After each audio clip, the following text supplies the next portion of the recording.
hadis riwayat Tirmizi dari Aisyah radhiyallahu an, Nabi Muhammad bersabda, sesungguhnya sholat malam adalah kebiasaan orang-orang salih sebelum kamu dan merupakan dekat diri kepada Allah, menebus dosa-dosa dan pencegah dari perbuatan keji. Jadi sholat malam ini sangat utama. Kenapa? Karena banyak sahabat Nabi yang dikenal gemar mendirikan sholat malam.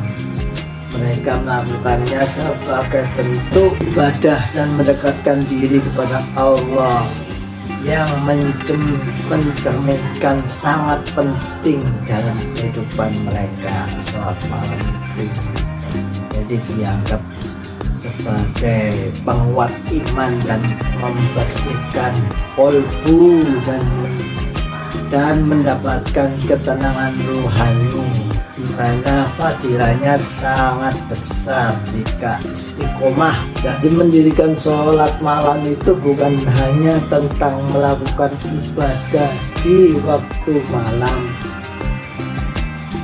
tapi menunjukkan kesungguhan dalam beribadah dan mendekatkan diri kepada Allah.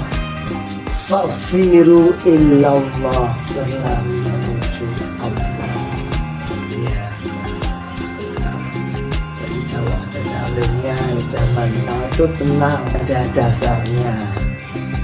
Imam Ghazali, seorang sufi besar yang dikenal dengan karya-karyanya seperti buku Ihya Ulumuddin, sangat menekankan pentingnya sholat malam. Beliau menganjurkan para salik untuk bangun di sepertiga malam terakhir dan beribadah dengan khusyuk. Imam Ghazali juga menekankan pentingnya menjaga pikiran dan hati selama ibadah, dengan fokus pada tujuan dan makna ibadah tersebut, yakni hanya menuju Allah saja dan hanya mencari ridhonya saja. Jalaluddin Rumi, seorang sufi terkenal dari Persia, dikenal dengan syair-syairnya yang penuh cinta dan kerinduan kepada Allah.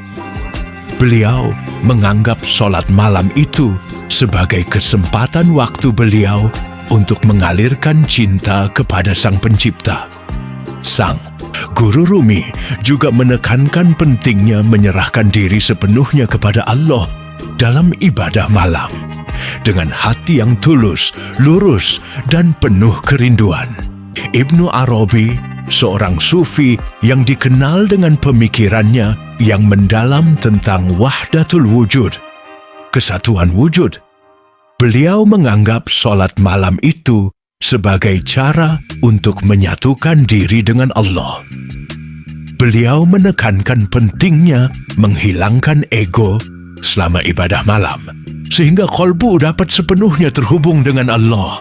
Robi'ah Al-Adawiyah, seorang sufi masyhur perempuan yang dikenal dengan cinta dan pengabdiannya kepada Allah. Beliau sangat menekankan pentingnya kesedaran dan keikhlasan dalam sholat malam. Dia percaya bahwa ibadah malam adalah kesempatan beliau untuk mencurahkan seluruh jiwa kepada Allah dengan hati yang penuh cinta dan kerinduan. Junaid al-Baghdadi, seorang sufi yang terkenal dengan penekanannya pada tasawuf praktis, menekankan pentingnya menghilangkan gangguan selama sholat malam. Beliau menganjurkan untuk menyingkirkan pikiran-pikiran duniawi dan fokus sepenuhnya pada Allah. Syekh Junaid juga menekankan pentingnya menjalankan ibadah malam dengan penuh kesadaran dan khusyuk. Jadi, saudara-saudara, kebiasaan ibadah malam para sufi terkenal ini menunjukkan bahwa ini bukan hanya sekadar ibadah ritual, tetapi juga merupakan sebuah perjalanan ruhaniah yang mendalam. Ini adalah cara untuk menemukan makna kehidupan kita dan sebagai usaha dari fa'firru illallah, berlari menuju Allah dengan penuh cinta dan kerinduan. Bahasa kekiniannya adalah menyala di sepertiga malam. Kemudian definisi sholat malam atau yang dikenal dalam istilah Arab sebagai qiyamul lail adalah ibadah sholat yang dilakukan pada malam hari, termasuk berbagai bentuk sholat yang dikerjakan setelah sholat isya hingga sebelum sholat subuh. Sholat malam itu merujuk pada segala bentuk sholat yang dilakukan pada malam hari yang mencakup berbagai jenis sholat yang dikerjakan pada waktu tertentu. Itu disebut sholat malam setelah isya. Karena kalau setelah maghrib itu masih belum masuk malam, itu masuk sore atau petang. Maghrib itu kan waktu perpindahan siang menuju malam. Kalau subuh itu waktu perpindahan malam menuju siang. Jadi itu antara waktu maghrib sama waktu subuh itu disebut sholat malam.